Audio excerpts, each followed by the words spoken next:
Okay class, good evening. So discuss natin naman ngayon, black shear. So ano nga ba si black shear? So madaling isipin na kung nag-review ka na ng steel mo, si black shear ay yung mahabang formula. Pero basically class, ano ba ang principle behind kay black shear at bakit ba black shear yung tawag? So black shear class, kaya tinawag na black shear kasi ito yung type ng failure na parang bloke yung nasisira. Tapos caused by shearing din, tsaka combination ng shearing pala, tsaka ng tensile stress. So black shear, kaya nakuha yung word na black ay pag nagkaroon kasi ng failure ito, parang isang tipak or bloke. Yung naging type, yung material pala na nagfe-fail, yung area ng material na nagfe-fail parang bloke, tapos cause din ito ng shearing. Tapos basically class, ang black shear ay combination lang ng tensile stress tsaka ng shear stress. So tingnan natin ito. Suppose meron ulit tayo yung paboritong example, gusset plate. Tapos yung gusset plate natin, meron ulit tayong angle. So sa angle natin, meron dalawang possible na mangyari kung black shear ang usapan. Possible, masira yung angle natin sa black shear or masira yung gusset plate natin sa black shear. So pag-usapan muna natin yung angle. Kunwari, magkakabit sila by bolt. Dahil sa tensile force, nung hinatak natin yan, ang nangyayari doon sa angle natin, humiwalay. So, parang napunit ba, class? Parang gano'n yung nangyari. So, imagine mo yung papel kapag naghatakan kayo, di ba, napupunit din. So, parang gano'n yung nangyari. Siyempre, sa kahatakan mo, may naiwan na parte, tapos meron ka rin natanggal dahil sa tensile force na ni-exert nyo. So, ganito, nung naghatakan, yung gusset plate tsaka yung angle bar, usapan muna yung angle bar nag-fail. So, nung hinatak, ang nangyari, ang naging type ng failure ay black shear. Ang may iwan na parte ay ito. Itong portion na to, yung shaded na yan yung mananatili na nandito pa sa gusset plate o yung depende kung paano yung connection. Pero more or less, yan yung may iwan dun sa gusset plate. Tapos yung portion na to, ito yung sasama sa'yo o yung pagkakahatak mo, ito yung napunit or ito yung nakuha mo na area. So, ito yung type ng failure na kung saan yung angle ang nasira. So, paano naman kung ang masisira naman yung sa gusset plate? Kasi sa black shear, possible na magkaroon din ng epekto yung black shear. So, ganito naman yung sa gusset plate. So, sa gusset plate, nung hinatak natin yung plate natin o yung angle bar natin, ang nangyari naman sa gusset plate, ito, yung portion na to, sumama, kaya humiwalay ng buo ito. Ito, yung sa angle bar natin, humiwalay ng buo, tapos napigtas o napunit yung gusset plate natin. So, pag-usapan natin yung area na pinagpunitan. So, balikan natin ito. Kung sakali na yung angle bar yung mapuputol, so, pansinin mo, sabi mo, ang black shear ay combination ng tensile stress tsaka ng shear stress, yung failure nila. So, sa portion na to, di ba yan yung area na nagre-resist sa tensile? Bakit? Kasi yan yung area na perpendicular dun sa force natin. So, kung perpendicular yan, so normal force yan, either tensile or compression ulit yan. So, syempre, tension muna tayo. So, ayan class, ito yung tension area. Ngayon, by definition, yung shear stress natin ay nade-develop kapag yung force natin ay parallel do sa area kung saan nagkaroon ng failure. So, yung force natin ay papunta dyan, horizontal sa illustration natin. So, yung area na para sa shear ay ito. Siyempre, yung parallel para do sa force. So, nung nagkaroon ng failure, ito yung natanggal, ang naiwan class ay ito. Tapos, kung papansinin mo, yung shear area ay ito. Yung sa shear area nga, yung parallel do sa force, tapos yung tensile area naman, ito, yung perpendicular sa force. So, sa gusset plate, parang ganun lang naman din. Nung napunit class, yung gusset plate, syempre, ang shear area, ito. Take note, ito rin. Kasi dalawa yung shear area na yan. Tapos, yung tensile naman class na nag-resist ay ito. So, sana malinaw. Yun yung consideration ng black shear. So, basically nga, combination ng tensile tsaka ng shear. So, ayan class. Sa black shear natin, meron tayong formula for nominal strength. Para makompute natin yung nominal strength, kung sa yielding ay FYAG, yung 0.6 FYAG, tapos dun sa allowable naman, so yung mga code na binanggit natin, pagdating naman dito, ang kakabisaduhin mo na formula ito. Yung nominal strength ng bakal natin, yung nominal force niya ay equal sa 0.6 ng yung sa rupture, allowable ng rupture, tapos ito naman yung A and B naman, yung net area along the shear surface. So, kunwari class, balikan natin to. So, ang sinasabi na net area ay ito. Ang sinasabi na net area, kung ang total, yung gross na shear area ito, yung buo na to, kapag net, syempre, ililes mo lang ulit yung diameter ng holes.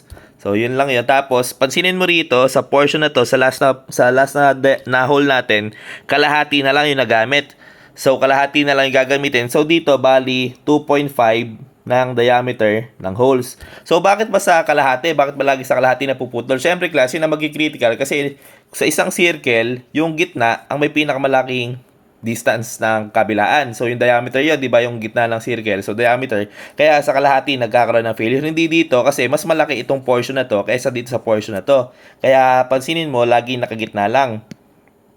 Next naman, kapag yung 0.6 F yung sa rupture, tapos yung A and B naman natin ay ultimate stress, tapos yung net area along shear surface naman plus UBS. So, parang doon sa rin kanina, sa code natin kanina, so meron tayong tinatawag naman dito na black shear coefficient. So, pag-usapan natin mamaya kung ano si black shear coefficient. Multiplied by FU ulit, so yung ultimate stress, multiplied by area o net area ng tension. So, ano naman yung net area ng tension? Kamukha, kung paano lang natin kinuha kanina yung sa shear.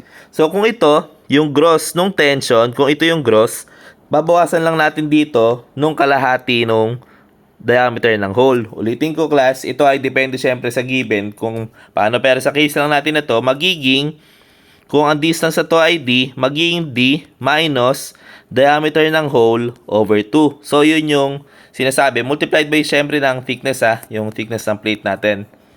So, para makompute natin yung A and T. Tapos, ang sabi ng code, dapat daw, yung lalabas sa sagot dito ay less than or equal dito sa maximum. So, yung maximum value daw ng PN natin ay equal sa 0.6. Yield stress naman ito. Tapos, AGV o yung gross ng shear. So, paano yung gross ng shear? Ede kung ang net ng shear ay niles natin itong mga butas na to, yung 2.5. Syempre, yung gross, yung isang diretso lang. Tama, yung gross, isang diretso lang. Tapos, UBS pa rin. Tapos, ultimate stress plus ANT o yung same pa rin, yung net area ng tension side.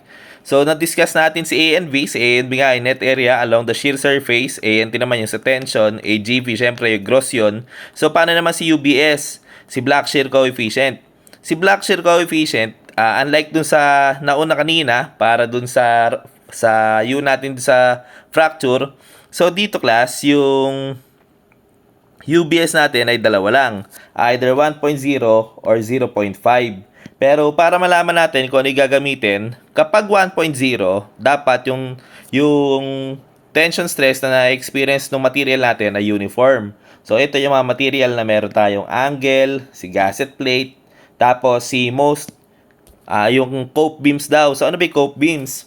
Cope beams class, ito yung mga beams natin na may yupe, kumbaga. Hindi naman pala yupe kasi yupe para aksidente. So, ito yung mga beams natin na ginupit or may tinanggal ka na portion, kunwari I-beam, tinanggal mo yung portion para sa mag-give way sa connection.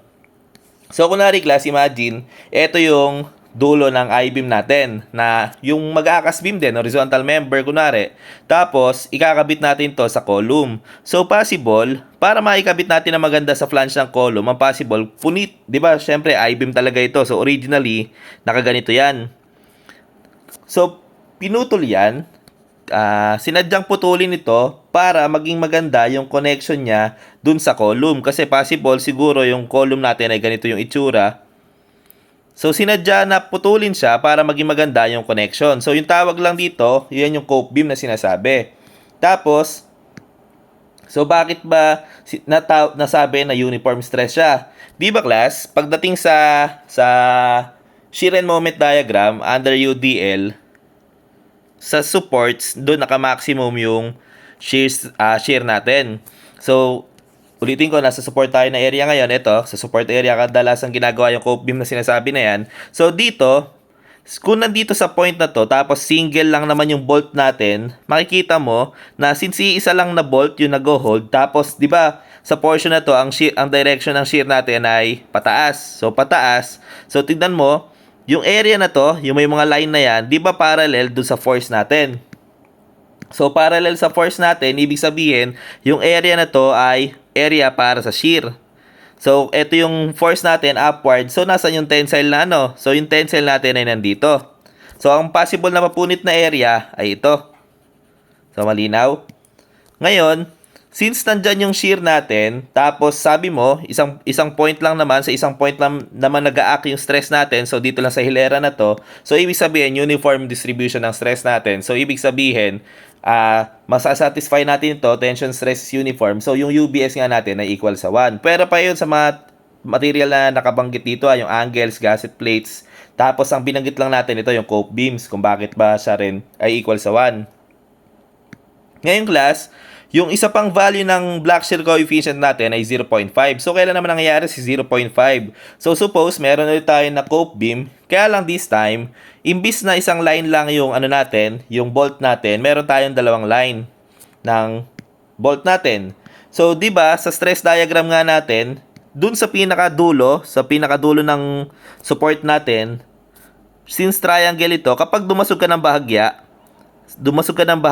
iba na yung stress dito, iba na yung force na na-experience ito, iba na rin yung force na na-experience ito. Therefore, kung uniform yung areas natin, iba na yung stress na na-experience ito, iba na rin yung stress na na-experience ito. So, dun pa lang, hindi na natin masasatisfy yung sinasabi ng black shear coefficient natin na tension stress is uniform. Kasi dun pa lang makikita na natin na hindi na uniform yung stress natin. Therefore, yung UBS natin ay magiging equal sa 0.5. So, ganun lang i-take kung paano. Luckily, class, kadalasan naman, ang UBS natin dito ay 1. So, parang bihirang-bihira naman na magamit tong 0.5 na to. Unlike do sa provision kanina, pala dito sa, Unlike do sa provision kanina na titignan mo pa cases 1 to 8. So, dito naman, since dalawa lang, tas kadalasan, yung 1.0 lang naman nagagamit. So, para naman sa reduction factor, tsaka sa factor of safety, LRFD, ang reduction factor natin dito, so pansinin mo, yung type ng failure dito ay hindi naman based sa deformation. Based ito sa napunit or nasira. So, kung mula doon, kapag inisip natin, so nasira, so fracture yon. So, kung fracture yon, ang reduction factor nito ay 0.75 pa rin. Kamukha lang din nung sa naon natin, doon sa di ba may una tayong dalawang topic, yung sa yielding tsaka yung sa fracture. So, reduction factor doon, 0.75. Dito rin kasi type din ito ng fracture. So, dito, ang factor of safety natin, 2.0.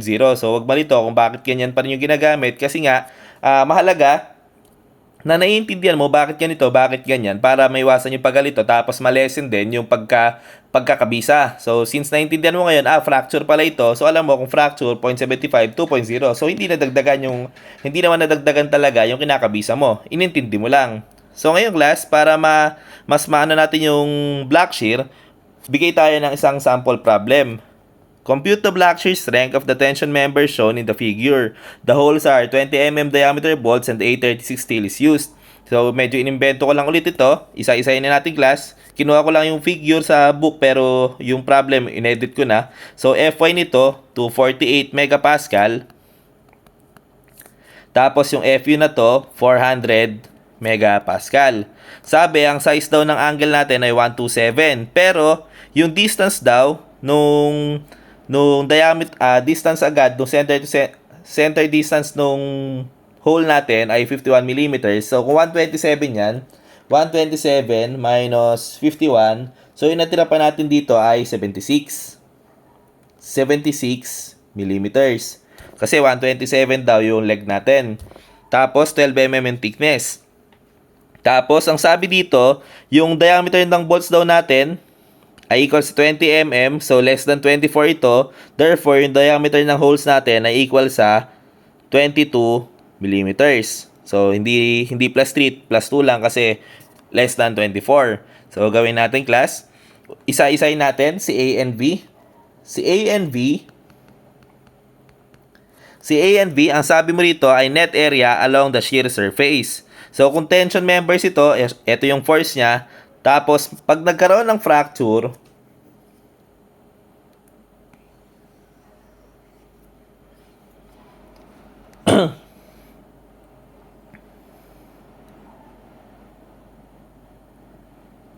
Ngayon, hindi na-copy class.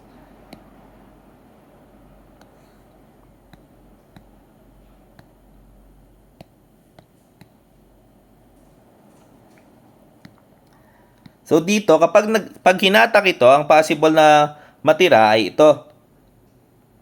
Kasi dito magkakaroon ng failure. So ang mangyayari, yung portion na, i-shade ko siguro ng orange, yung portion na orange na to, ito yung matutuklap, tapos may iwan yung hindi shaded.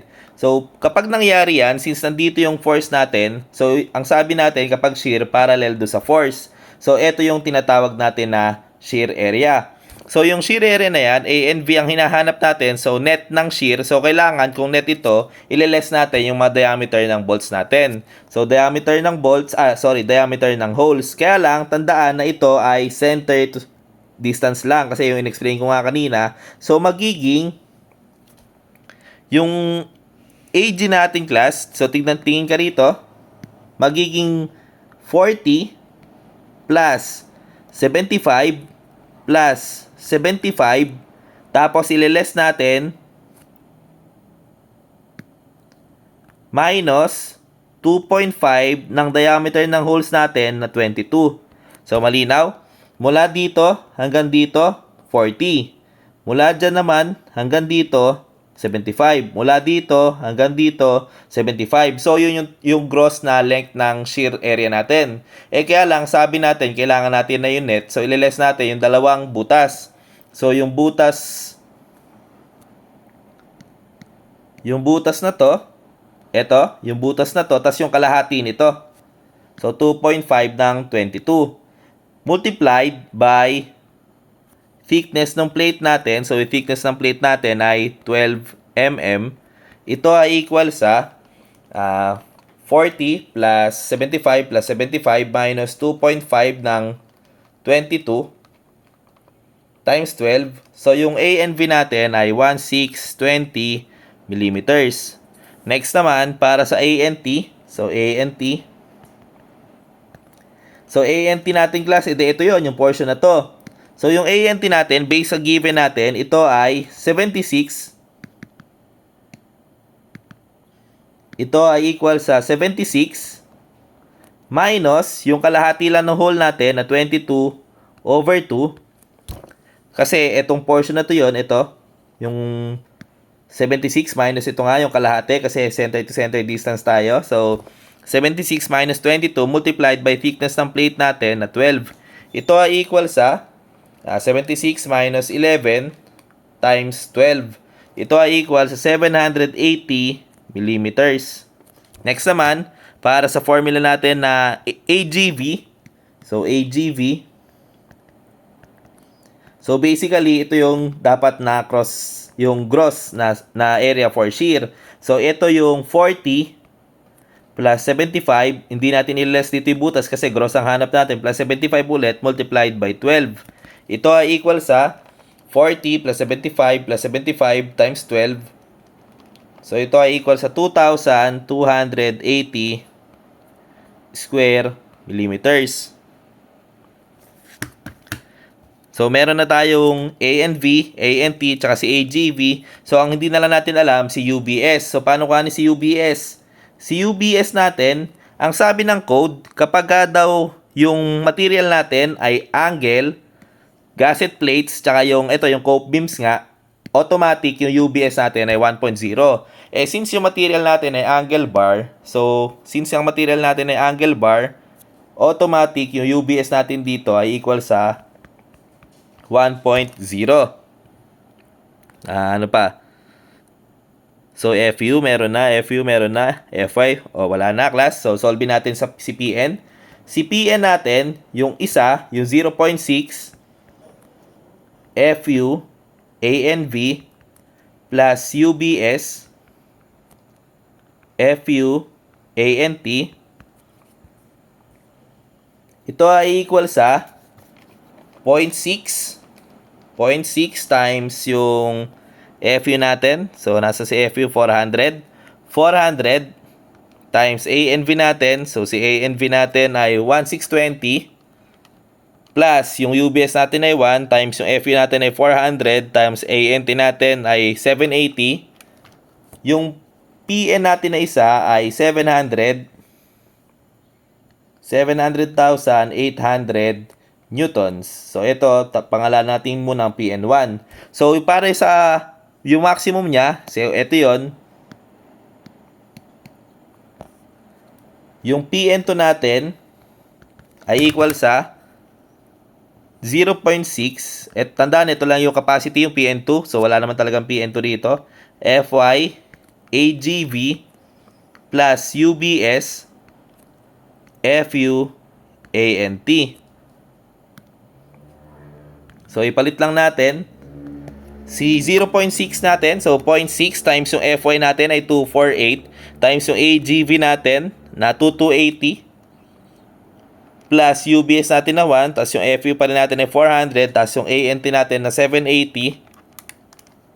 So ito ay equal sa 651,264 newtons. Ang sabi ng code, dapat daw yung dinenote natin as PN1 dapat less than or equal man lang do sa PN2. Pero since yung PN1 natin ay mas malaki sa PN2, so mas malaki yung portion na to kesa dito.